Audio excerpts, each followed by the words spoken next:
ایک واقعہ ہے ہمارے سندھ کے اندر، ایک بڑے بزرگ گزرے ہیں، وہ گئے ایک بزرگ کے پاس ملنے کے لیے.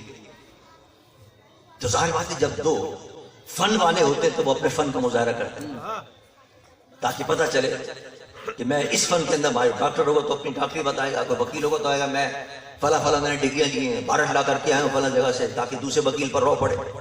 ڈاکٹر کو تو کہا فارسیس کر کے آیا ہوں میں لندن سے اور فلاں علاقوں سے کر کے آیا ہوں، میرے پاس یہ فن ہے، میرے پاس یہ فن ہے. مطلب یہ ایک دوسرے فن والے پر اپنا رعب ڈالتے ہیں، اپنی شان دکھاتے ہیں کہ میرے یہ کمال ہے. تو ظاہر بات ہے یہ دونوں اولیاء کرام جب ملے تو ولایت کے اندر اعلیٰ مرتبہ رکھتے تھے. انہوں نے کہا کہ دونوں چلے راستے کے اندر، چلے گھر پہ. تو یہ جو آئے تھے ملنے کے لیے، راستے کے اندر ایک بکری پڑی ہوئی تھی مردہ. انہوں نے اپنی روحانی طاقت کا اظہار کیا، ٹھوکر ماری قم مل گئی. تو وہ مردہ بکری جو تھی وہ کھڑی ہو گئی، زندہ وہ کھڑی ہو گئی. اب یہ جو بزرگ تھے وہ دیکھ رہے تھے کہ ہاں انہوں نے اپنی روحانی طاقت کا اظہار کر دیا، اپنی روحانی شان کا اظہار کر دیا. گھر تشریف لے گئے، کھانا وانا کھلایا. کھانا وانا کھلا کے جب واپس تشریف لائے مسجد میں جمعے کر دیا، جمعے کی نماز کے لیے تشریف لائے. فرمایا بھائی کہاں امام صاحب؟ امام صاحب سے کو نماز پڑھو. تو کیسا بھائی تو امام صاحب آئے نہیں. کون نماز پڑھا؟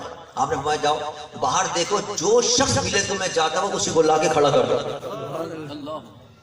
جو شخص ملے اس کو لا کے کھڑا کر دو. خطبہ دے گا وہی تقریر کرے گا، وہی کرنا، نماز پڑھائے گا وہی خطبہ دے گا. تو دیکھا جو ملے، ہاں جو ملے. اب وہ کفرستان تھا، کافروں کا زمانہ تھا. وہ خادم صاحب باہر نکلے تو ایک جا رہا تھا، ایک کافر بنیا جو بت خانے جا رہا تھا بتوں کو پوجنے کے لیے. کبھی آج تک اس نے کلمہ نہیں پڑھا. اس نے اس کو پکڑا اور پکڑ کے اس نے کہا مرشد کا حکم ہے کہ جو مال ملے اس کو لے آؤ، جو ملے اس کو لیا. اس نے اس کو پکڑ لیا. انہوں نے بھائی کس کو لیا آئی؟ میں نے کہا صاحب آپ نے کہا تھا جو ملے اس کو لیا ہوں، میں تو لیا. آپ نے ہمیں بٹھا دو اس کو ممبر پر. اللہ وہ کافر جس نے کبھی کلمہ نہیں پڑھا، اللہ کے ولی کی نگاہ پڑتی ہے، ممبر پر بیٹھ کر قرآن پاک کی تلاوت کرتا ہے، تلاوت کے بعد اس کا معنی بیان کرتا ہے، اس کی تفسیر بیان کرتا ہے، اور پھر امامت کے مسئلے پر کھڑے ہو کر امامت کرنا شروع کر دیتا ہے. آپ نے اپنے اس ساتھی سے فرمایا، اس ولی سے فرمایا میاں مردہ جسموں کو زندہ کرنا کمال نہیں، مردہ روحوں کو زندہ کرنا یہ کمال ہے. اولیاء کرام مردہ روحوں کو زندہ کرتے تھے. جن دلوں کے اندر کفر ہوتا تھا، شرک ہوتا تھا، اس پر نگاہ ڈالتے تھے، وہ کلمہ پڑھنا شروع کر دیتا. سبحان اللہ سبحان اللہ. ہمارے آپ کے دادا پیر حضرت شارف منظر رحمۃ اللہ علیہ کی شان. اللہ نے بڑا کامل ہمیں مرشد عطا کیا. جتنا ناز کریں کم.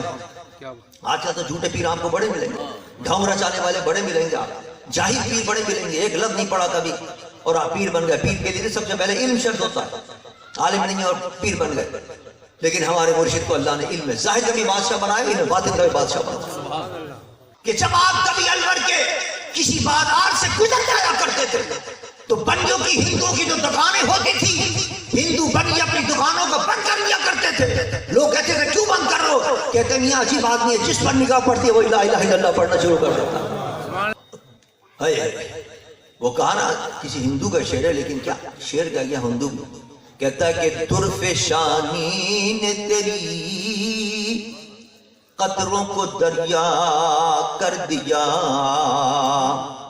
اور دل کو روشن کر دیا، آنکھوں کو بینا کر دیا، اور خود نہ تھے جو راہ پر اوروں کے ہادی بن گئے. ارے کیا نظر تھی جس نے مردوں کو مسیحا کر دیا. صرف مردوں کو زندہ نہیں کیا بلکہ مسیحا کر دیا. ایسا نظر ڈالی، ایسی نظر ڈالی کہ وہ خود زندہ نہیں ہوگا بلکہ وہ جس پر نگاہ ڈالتے وہ بھی زندہ ہو جاتا. ولی بنا دیا، ولایت کے مرتبے عطا کر دیے حضرت شارف منظر رحمۃ اللہ علیہ.